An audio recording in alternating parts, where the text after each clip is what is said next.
Hello everyone, स्वागत है आपका मेरे ऑनलाइन यूट्यूब चैनल संकल्प मैथ क्लासेस में। जूनियर सुपर टेट 2021 50 क्वेश्चंस जो मैथ पोर्शन से आने वाले हैं उसके लिए मैं अपने इस चैनल के माध्यम से प्रिपरेशन करवा रहा हूं। मुझे उम्मीद है कि आपको इस वीडियो लेक्चर से आपकी प्रिपरेशन में काफ़ी हेल्प मिल रही होगी। हमने अपना जो सेकेंड टॉपिक था जो कि पूर्णांक कोष्ठक और एलसीएम एचसीएफ से रिलेटेड था, जिसमें हमने बेसिकली एलसीएम और एचसीएफ के क्वेश्चंस की प्रैक्टिस शुरू की है। प्रीवियस लेक्चर में भी हमने कुछ क्वेश्चंस की प्रैक्टिस की थी, कुछ अच्छे क्वेश्चंस की प्रैक्टिस की थी। इस लेक्चर में भी हम एलसीएम और एचसीएफ से रिलेटेड कुछ अच्छे क्वेश्चंस की प्रैक्टिस करेंगे, ठीक है, और साथ ही साथ चीज़ों को सीखते भी चलेंगे। तो चलिए स्टार्ट करते हैं आज का अपना लेक्चर। सबसे पहले क्वेश्चन नंबर देखते हैं 6। दो संख्याओं के मासा तथा लासा का योग 680 है। यदि लासा मासा का 84 गुना हो तथा एक संख्या 56 हो तो दूसरी संख्या क्या होगी। आई होप आपको क्वेश्चन समझ में आ गया होगा। एक बार फिर से मैं रिपीट करता हूं कि दो संख्याओं का मासा और लासा, उनका योग जो है वो 680 है, यानी दो संख्याओं के लासा और मासा का योग जो है वो 680 दिया हुआ है। उसमें से आपसे ये बोला है कि लासा जो है मासा का 84 गुना है, यानी अगर आपको मासा पता है तो उस मासा में 84 से गुणा अगर कर देंगे तो हमें लासा मिल जाएगा। फिर आपसे बोला है कि अगर एक संख्या 56 हो तो दूसरी संख्या बताओ, ठीक है। तो चलिए इसमें एक ही क्वेश्चन में एक से ज़्यादा कॉन्सेप्ट भी लगेंगे लासा और मासा के। तो देखिए सबसे पहले दिया क्या है, दो संख्याओं के मासा तथा लासा का योग जो है वो 680 है, और इस पर जो एक लॉजिक है वो है लासा मासा का कितना है, 84 गुना। तो अगर हम देखें, इसने बोला कि लासा जो है, लासा वो मासा का, यानी जो मासा है उसका कितने गुना है, 84 गुना, और ये आपस में बराबर है। यानी अगर लासा की बात की जाए तो मासा का 84 गुना अगर निकाला जाए तो वो लासा के बराबर है। अब अगर हम मासा को यक्स मान लें तो हमारा लासा जो होगा वो कितना हो जाएगा, 84 गुणे यक्स।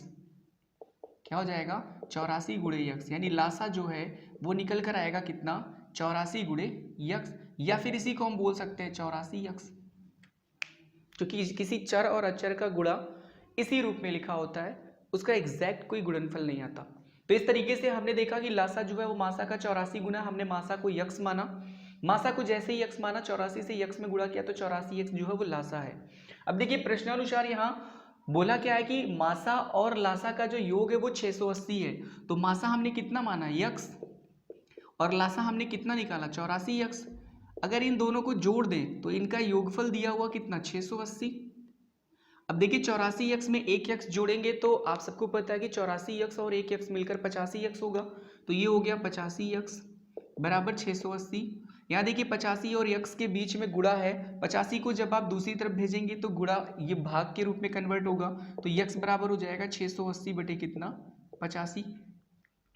अब 680 बटे 85 को हम 85 से 680 को भाग देंगे, यहाँ से यक्स का मान निकल जाएगा। तो चलिए सबसे पहले क्या करते हैं, 17 पचे 85 होता है और 17 चौके कितना होता है, 68, फिर 17 शून्य शून्य। देखिए आप जब भी अगर आप मैथ के स्कॉलर हैं तो प्रैक्टिस बेस्ड ही आपको चीज़ें करनी होंगी। ये जो कैंसिलेशन वगैरह हमने यहाँ पर किया है, इसको इजली अगर आपको सॉल्व करना है तो इसकी प्रैक्टिस ही एकमात्र तरीका है। अगर आप जब तक प्रैक्टिस नहीं करेंगे तब तक चीज़ों को कंफर्म तरीके से सही आप समझ नहीं पाएंगे, ठीक है। तो प्रैक्टिस करेंगे तो प्रैक्टिस करते करते आपको चीज़ें समझ में आने लगेंगी, ठीक है। तो कैंसिल करते समय कॉमन जो हाईएस्ट कॉमन फैक्टर होता है उससे डिवाइड करना होता है, या फिर यूँ कहिए कि जो उसमें उभयनिष्ठ गुणनखंड होते हैं उसी से हमें डिवाइड करना होता है। तो देखिए 85 17 से कैंसिल होता है और 68 भी 17 से कैंसिल होता है, तो 17 चौके 68, जीरो जो लास्ट में वो यहाँ लग जाएगा, तो हो गया 40 बटे कितना, 5। ये हो गया 40 बटे 5, और हमें पता है कि 40 और 5 कैंसिल होते हैं एक दूसरे से, तो 5 एकम 5, 5 अट्ठे 40। इसका मतलब यक्स बराबर कितना आ गया, 8। यक्स अगर 8 आ गया तो मासा आ गया 8, क्योंकि यक्स ही हमने मासा माना था, इसका मतलब मासा कितना आ गया, 8 आ गया। और अगर मासा 8 है तो लासा कितना होगा, लासा 84 यक्स, तो लासा हो जाएगा 84 गुणे 8। अब देखिए 8 चौक के होता है 32, 8 अट्ठाई 64, 64 और 3 मिलेगा तो 67 होगा, यानी 672, ठीक है। 8 चौक 32 हासिल 3, और 8 अट्ठाई 64, 64 और 3 67। तो इस तरीके से 672 हो गया लासा। अब आप सबने पढ़ा है कि लासा और मासा का जो गुणनफल होता है वो दो दी गई संख्याओं के गुणनफल के बराबर होता है। फार्मूला हमने यही पढ़ा कि दो संख्याओं का गुणनफल जो होता है वो उनके लासा और मासा के गुणनफल के बराबर होता है। एक संख्या हमें 56 दी गई तो दूसरी संख्या निकालने के लिए हमने फॉर्मूला पहले ही पढ़ा है कि दूसरी संख्या अगर हमें फाइंड करनी हो तो दूसरी संख्या होती क्या है, दी गई संख्याओं का लासा और उन्हीं संख्याओं का मासा, और उसमें हम भाग कर दे देते हैं पहली संख्या, या जो दी गई संख्या है हम यहाँ पर पहली संख्या के स्थान पर दी गई संख्या भी लिख सकते हैं। तो लासा है कितना 672, मासा है कितना 8, और दी गई संख्या जो है वो कितना है 56। अब देखिए 8 एकम 8, 8 सत्ते 56, फिर 7 एकम 7 और 7 9 हो गया 63, 63 और 4 67 होता है, 63 और 4 67, फिर 4 और 2 लिखे जाएंगे तो 42 होगा, फिर 7 6 42, इसका मतलब 96। तो फिर हमारा जो दूसरी संख्या आएगी वो कितनी आ जाएगी, 96 आ जाएगी। तो इस तरीके से ए बी सी और डी वाले ऑप्शन में हमारा सी ऑप्शन जो होगा वो करेक्ट होगा। It means C option is the right option. Okay, I hope आपको चीज़ें समझ में आ रही है। देखिए जब आप खुद से ये सारी चीज़ें सॉल्व करेंगे तो इसमें टाइम जो होगा वो कम होगा, क्योंकि बहुत सारे स्टेप ऐसे हैं जो यहाँ पर लिखे हुए हैं वो आपको नहीं करने होंगे। ठीक है, तो खुद से इसको सॉल्व करेंगे तो इजिली आप इसे जल्दी सॉल्व कर पाएंगे। चलिए नेक्स्ट देखते हैं। नेक्स्ट जो हमारा सवाल है वह न्यूनतम पूर्ण वर्ग संख्या क्या होगी जो 12, 15 तथा 25 से पूर्णतया विभक्त हो। यानी हमसे ये कह रहा है क्वेश्चन कि वह न्यूनतम का मतलब मिनिमम, और पूर्ण वर्ग साथ ही साथ कंप्लीट स्क्वायर यानी पूर्ण वर्ग संख्या क्या होगी जो इन तीनों संख्याओं से कंप्लीटली डिविजिबल है, यानी पूरी तरीके से विभाजित है। अब देखिए लासा के बारे में मैंने आपको बताया था कि लासा वह छोटी से छोटी संख्या होती है जो दी गई संख्याओं से पूर्ण रूप से विभाजित होती है। यानी किसी भी दी गई संख्या से पूर्ण रूप से विभाजित होने वाली संख्या हमेशा उसकी लासा होगी, किसकी, जो संख्याएं दी गई हैं।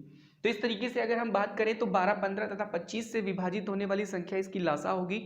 अब वो जो संख्या आएगी वो पूर्ण वर्ग है या नहीं ये तो देखने के बाद पता चलेगा। तो सबसे पहले हमें क्या करना है, इनका लासा निकालना है। तो इस क्वेश्चन में सबसे पहले हमें करना क्या है, ये तो था हमारा पहला क्वेश्चन का सलूशन, ये हमारे दूसरे क्वेश्चन का सलूशन है। तो सबसे पहले हमें क्या करना होगा, 12, 15 और 25 का लासा निकालना होगा। और लासा निकालना आप सबको मैंने सिखाया है, ये भाग विधि से लासा निकालना। तो सबसे पहले हम देखते हैं 2 छक 12, जो चीज़ें नहीं कटेंगी वो ज्यों की त्यों नीचे लिखी जाएंगी। 2 3 6, फिर यहाँ 15 और 25।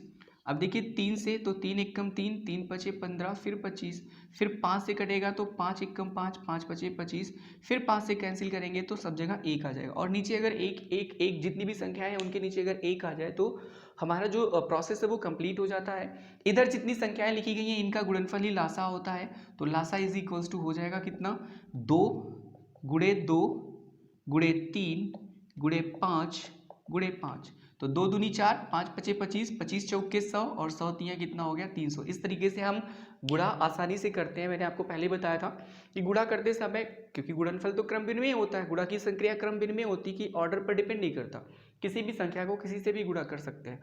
तो हम ऐसी संख्या को गुणा करते हैं जिसमें 0 मिले। तो देखिए 2 दूनी 4 और फिर 5 पचे 25 और 25 और 4 का अगर गुणा कर दे तो 25 चौके 100, 100 में 3 का गुणा करेंगे तो 300, गुणनफल बड़े आसानी से हो गया। तो इस तरीके से ये हमें क्या मिला, लासा। इसका मतलब 300 एक ऐसी संख्या है जो 12, 15 और 25 से पूर्ण रूप से क्या होगी, विभाजित। मैंने ही बताया कि लासा ही एक ऐसी संख्या होती है जो दी गई संख्याओं से पूरी तरीके से विभाजित हो। इसका मतलब 300 ऐसी संख्या है जो 12, 15 और 25 से पूर्ण रूप से विभाजित है। पर 300 पूर्ण वर्ग नहीं है, 300 किसी भी संख्या का वर्ग नहीं है। आप क्या करिएगा, ये वर्गमूल घनमूल वाले चैप्टर में मैं आपको बताऊंगा। फिलहाल अभी आप इतना समझ लीजिए कि 300 किसी संख्या का वर्ग नहीं है। वर्ग का मतलब ये होता है कि किसी संख्या का वर्ग, यानी किसी संख्या से उसी संख्या में गुणा करने पर हमें 300 मिले। तो ऐसी कोई संख्या नहीं है जिसे उसी संख्या में गुणा करने पर हमें 300 मिले। तो इस तरीके से 12, 15, 25 से 300 डिविजिबल तो है, विभाजित तो होगी, पर 300 पूर्ण वर्ग नहीं है। और सवाल ने हमसे बोला कि पूर्ण वर्ग संख्या होनी चाहिए। तो अब हम करें क्या, तो इसके लिए हमने क्या है, एक तरीका देखा कि कोई भी संख्या अगर दी गई संख्याओं से कटती है तो उस संख्या का गुणज भी दी हुई संख्याओं से कटेगा। मैंने जो बोला समझिएगा। जैसे अगर हमारे पास एक संख्या 2 है, ठीक है, और एक 2 से 4 भी कटता है, 2 से 4 मतलब इसको इस तरीके से समझिए। मान लीजिए एक संख्या हमारे पास 4 है, एक संख्या 8 है और एक संख्या क्या है, 12 है। 4, 8 और 12 ये सब की सब 4 ही गुणज हैं, क्योंकि गुणज का मतलब मैं आपको पहले भी समझा चुका हूं कि दी गई संख्याओं में प्राकृतिक संख्याओं से गुणा करने पर जो संख्याएं मिले वो गुणज होती है दी गई संख्या की। यानी 4 में 2 से गुणा करेंगे 8, 4 में 3 से गुणा करेंगे तो 12। इस तरीके से 4, 8 और 12 जो है वो गुणज है। तो 4, 8 और 12 अगर इसमें से कोई एक संख्या 2 से कट रही, मान लीजिए 4 2 से कट रहा है, तो ये सारे के सारे 4 के गुणज भी 2 से कटेंगे, क्योंकि 8 भी 2 से कटता है, 12 भी 2 से कटता है। इसका मतलब अगर 300 12 15 और 25 से कट रहा है तो 300 की गुणज भी 12 15 और 25 से डिविजिबल होगी, इस बात को ध्यान रखिएगा। तो इस तरीके से 300 का अगर आप गुणज लिखें तो 300 के गुणज अगर आप लिखना शुरू करें तो देखिए, अगर हम इसमें 2 का गुणा करते हैं तो 300 गुणे 2 बराबर 600। अगर हम 3 का गुणा करते हैं तो 300 गुणे 3 बराबर 900। अगर हम इस तरीके से 4 का गुणा करेंगे तो 3 चौके 12 1200। इस तरीके से और भी संख्याएं हमें मिलेंगी, पर इस संख्या को अगर आप गौर से देखें 900, तो 900 एक ऐसी संख्या है जो 30 का वर्ग है। इसका मतलब 900 पूर्ण वर्ग संख्या हो गई और सबसे छोटी होगी, क्योंकि 300 के गुणज में सबसे पहले यही आ रही है। और भी ढेर सारी संख्याएं आएंगी, गुणज है तो फिर 5 6 7 8 9 10 इन सभी संख्याओं से गुणा करके भी मिलेगा। और भी संख्याएं ऐसी मिलेंगी जो पूर्ण वर्ग होंगी, लेकिन सबसे पहले 900 मिल रहा है। इसका मतलब ये न्यूनतम पूर्ण वर्ग संख्या है जो किससे डिविजिबल है, 12 15 और 25 से। तो कौन सा आंसर आपका राइट हो जाएगा? आई होप बी वाला option, this is the correct option. Okay, I hope आपको चीज समझ में आ रही है। Very good. चलिए नेक्स्ट देखते हैं, वह न्यूनतम संख्या कौन सी है जिसे 8 10 और अथवा 12 से विभक्त करने पर प्रत्येक दशा में 7 शेष बचे। ठीक है, शेष बचने वाले क्वेश्चन में थोड़ा कंफ्यूजन होता है, इसको अच्छे से समझिएगा आप। मैं इस सोल्यूशन को यहाँ से हटाता हूँ। आई होप आपने इसको समझ लिया होगा।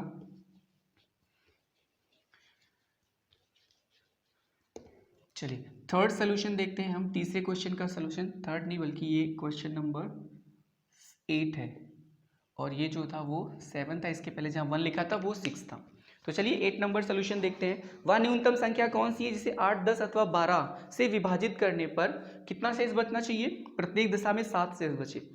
तो अभी देखिए, मैंने थोड़ी देर पहले आपको बताया कि दी गई संख्याओं से अगर पूर्ण रूप से विभाजित होने वाली कोई संख्या है तो वो उसकी लासा, यानी वो संख्या 8 10 अथवा 12 की लासा। लेकिन इसने बोला कि विभक्त करने पर प्रत्येक दशा में 7 भी शेष बचना चाहिए।